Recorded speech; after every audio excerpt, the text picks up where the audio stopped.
So let's talk about information management, and the first thing is now the big thing, the indicator.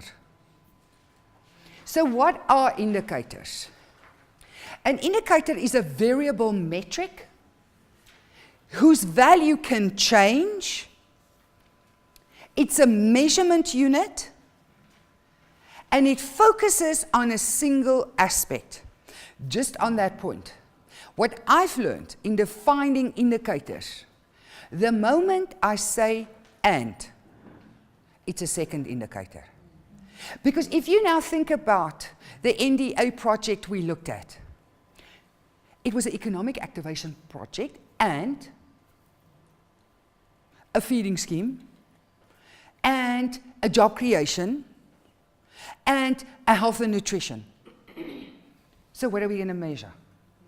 So as a general rule, the moment I say "and," it's a different indicator, because it speaks to a different thing, a different outcome.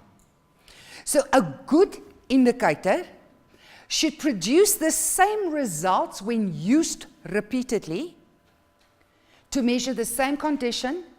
It measures only the condition that it's intended to measure, which is why I say the moment you say "and," then the objective is different, the outcome is different. It reflects changes. It represents a reasonable measurement. An indicator is not necessarily just a target. And then be very clear in your definition, which is why we've got logic model frameworks to define what we mean. So,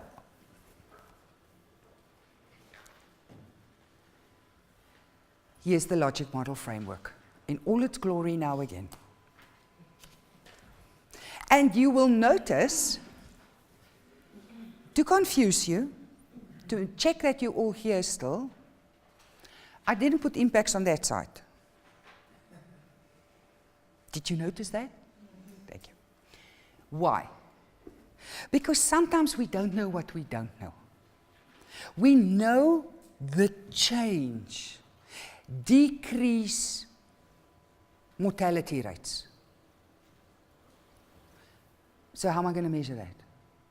So if we start on one side, it's also going to affect the outcome. So that's why I purposefully changed the diagram around. So that it's easier to work with what you know as opposed to try and figure out what I don't know yet. So inputs are very, very easy. It's like physical, it's resources, it's spending, it's a number. Number is very easy to identify. Outputs, also number-based. So it's goods, it's service, it's the number of teachers, it's the number of learners, it's the number of classes, it's the number of books or wheelchairs. Outcomes. This is where it starts getting a little bit gray, where we start putting in, because now we start talking about the change we want to facilitate. For instance, the access or usage. We want to increase access to primary health care. So one of the indicators is the number of children vaccinated. Or we want to really measure increased access to a clinic. Well, then we need to look at a kilometer radius around the clinic.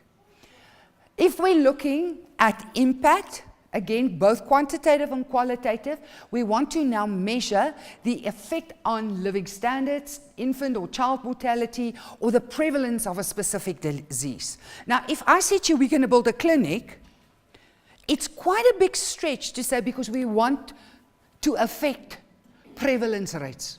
No, I don't know anybody that's that clever that can do that so quickly. So I'm just saying, if you change it around and you work with first what you have, and then try and figure out, so what is really the change that I'm looking for?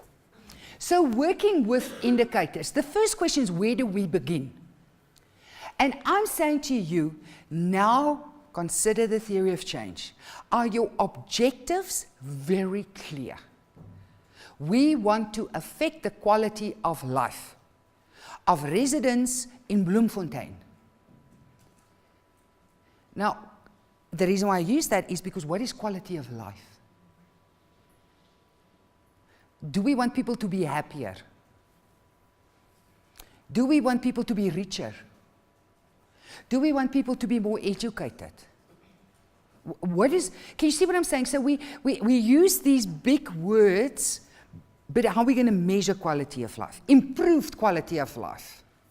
So your clear objectives needs to be described in that theory of change. You need to have a clear idea already, how am I going to measure quality of life?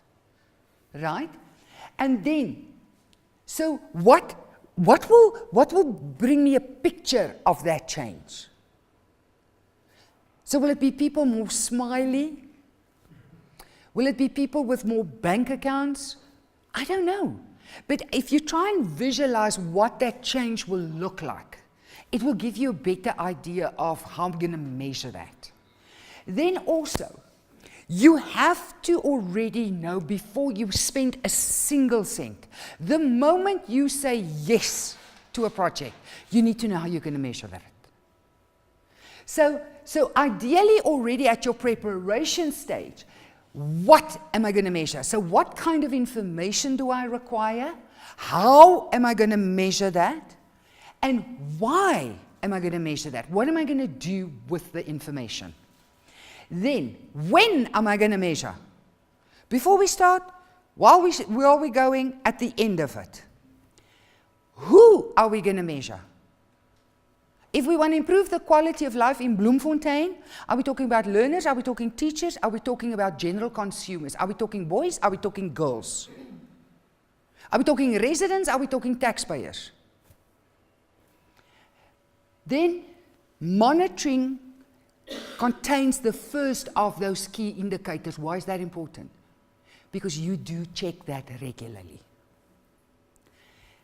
Evaluation needs to understand and analyze that information. And then finally, impact. What do you want to know about the quality of life, about the improvement of quality of life? And you want to know that causal pathway of what affects people's quality of life. Is it when they're poor?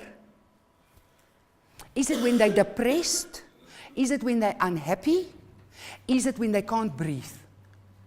Because I've had environmental programs that measured an improvement in the air quality to prove an improved quality of life. So people are healthier. That's what they meant.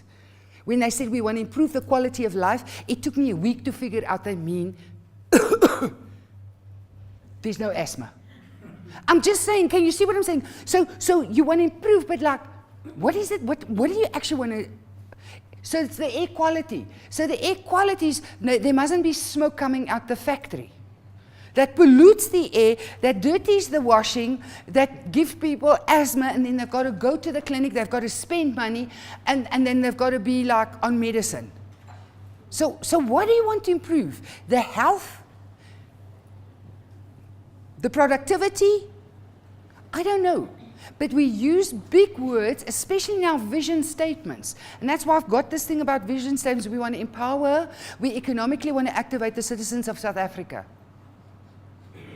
Are you going to give them a job? Are you going to give them a skill? Are you going to send them to a different country to go look for opportunity there? Think migrants. What are you going to do? So the lesson for all of this for me is the clarity you need. And I want to encourage you to be as simplistic as possible. Because we've got these very lofty goals. We want to change, like I said, we want to empower. And it's not always possible, because how are you going to measure empowerment?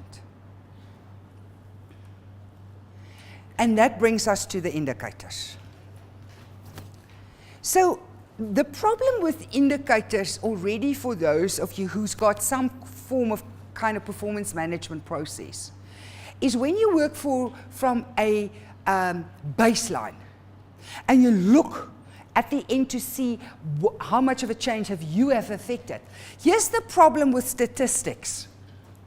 You get very broad things. If you go to Statistics South Africa, and they're going to give you South Africa's growth rate, birth rate, death rate, literacy rate, crime rate, pass rate, employment rate. quantitatively. But how do we measure change? That's my question. We don't say we want less people to die. That's the outcome of our intervention, so we're going to measure death rates. Development doesn't work like that. And so here you will see, this is where you've got to like kind of now understand, when you start looking for those indicators, is it economic indicators? Is it social factors? Is it technology-based kind of factors? Is it adoption rates? Is it behavioral kind of rates? What kind of indicator am I looking for? And this was, I do apologize for this very full slide, but Charissa proposed, this was the question she submitted to me. Based on our food security program, what do I measure? And I said, I don't know. Do you want to measure increased access to food? So food security? Do you want to measure access, household, so you need household data? Do you want to measure nutrition? Do you want to look at health? So here's just a food security program. So what are we going to measure? How many people got food parcels? But nothing changed then. So the point that I want to make here is, do you want to measure? Think about death rate, hunger rates, nutrition insecurity, food insecurity, undernutrition. And this is part of that theory of change. Because you've got to think, if I provide food gardens, what is that pathway that's going to follow? So it goes back to the theory of change. What do you want to change? So indicators, I've already mentioned, are both quantitative and qualitative. What does that mean? Quantitative indicators is numbers. So it's the number of children, it's response rates, it is number of visits, number of inquiries, the frequency, the number of resources, the percentages, the average, the test scores. It's things that are very obvious that we can measure. The problem comes with the qualitative stuff. So here we want to consider behavioral change. Things like equity, equality, empowerment, benefits of programs, the comprehensiveness of materials, observable kind of changes in behavior, in skills, in knowledge, in habits, the kind of types of problems, the kind of types of complaints, the types of resources. And a good evaluation and an assessment have an array of both quantitative and qualitative.